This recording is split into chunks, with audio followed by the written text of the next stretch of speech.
Is $55 million the price of patience? Or did we just witness the most polarizing debut in recent Newcastle history? With Elanga dividing the Toon Army after his first Premier League start, the truth behind Eddie Howe's praise might surprise you.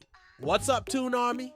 This is NUFC Quick News, your source for raw black and white passion. We're diving deep into Anthony Elanga's debut controversy, and trust me, this gets heated.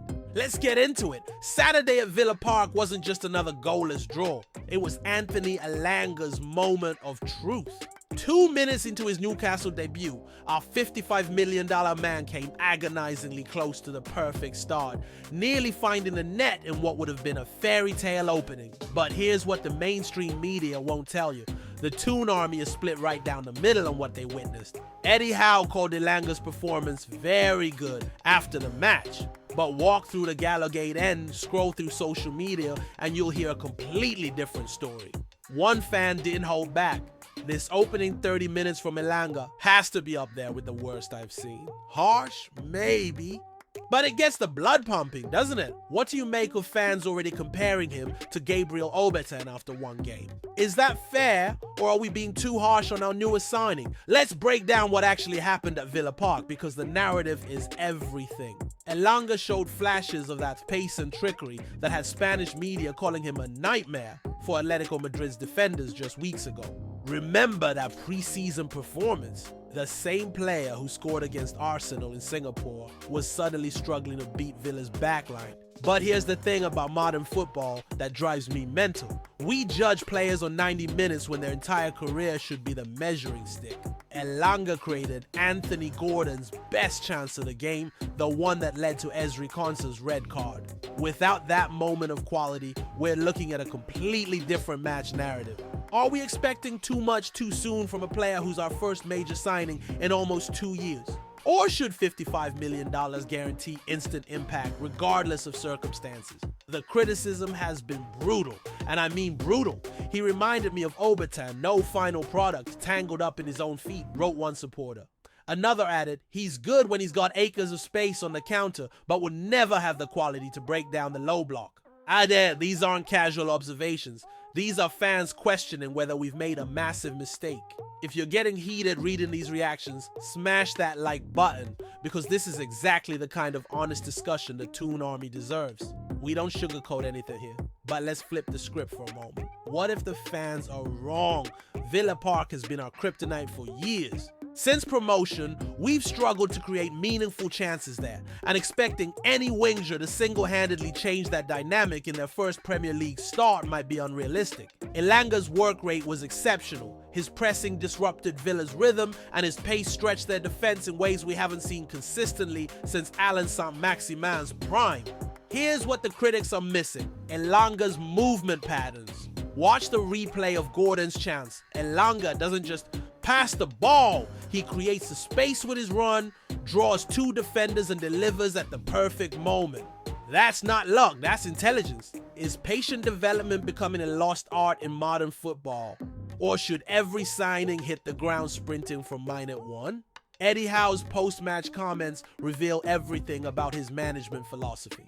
Very good, might sound diplomatic, but Howe doesn't throw around praise lightly. He saw things in Elanga's debut that suggest there's much more to come. The manager who transformed Callum Wilson, Anthony Gordon, and Alexander Isak knows what he's looking for.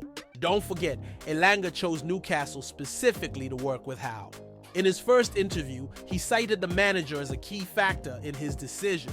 That's not corporate speak. That's a player betting his career on a tactical relationship. Remember when the same fans were questioning Gordon's $45 million price tag after his first few months?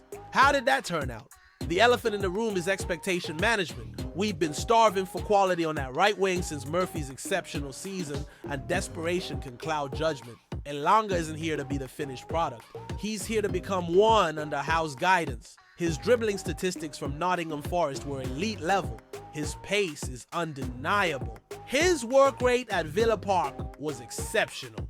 The foundation is there, but Premier League defenses require a different level of craft and patience. What matters more, instant gratification or long-term development that could define our next 5 years? If you're still watching, you're part of the solution, not the problem. Hit that subscribe button because we're going to follow Elanga's journey every step of the way, good and bad. The most telling moment at Villa Park wasn't his near miss or his assist. It was his body language after difficult moments. No head dropping, no frustration, just immediate focus on the next opportunity. That's championship mentality, and you can't teach that. Villa's defensive setup was specifically designed to neutralize pace on the wings. They doubled up on Elanga consistently, which created space for Gordon and Barnes centrally. Sometimes a player's impact isn't measured in individual highlights, but in how they affect the entire tactical picture. Here's the question that should keep every Newcastle fan thinking. Would you rather have a player who peaks immediately but has no room to grow, or one who struggles initially but has the potential to become world-class? The comparison to Obertan is lazy analysis, frankly. Obertan never showed the football intelligence or work rate that Elanga displayed for 90 minutes at Villa Park. Different players, different eras, different expectations. What we witnessed was a debut, not a career summary. Saint-Maximin's first few months weren't spectacular either, and he became our most electrifying player for 3 seasons. Development curves aren't linear, especially for wingers adapting to new tactical systems. The real test isn't Villa Park. It's the next 5 Premier League matches. Elanga will face Sheffield United, Brighton, Fulham, and Brentford in the coming weeks. These matches will tell us everything about his adaptation speed and Premier League readiness. Judge him then, not after 90 minutes against a team that's finished in European positions twice running. Eddie Howe's track record with winger development is exceptional. He turned Ryan Fraser into a Premier League star, maximized Josh King's potential, and transformed Gordon from a talented youngster into an England international. If anyone can unlock Elanga's ceiling, it's our manager. The Toon Army's passion is our greatest strength, but patience might be our most valuable asset right now. We've waited 2 years for a signing like this. We can wait 2 months to see his true impact. Smash that like button if you're backing Elanga to come good, and hit subscribe to never miss a Toon update as we follow his Newcastle journey. The debate continues, but remember, greatness takes time to build. Until next time, stay proud, stay loud, and always keep the faith. Away the lads!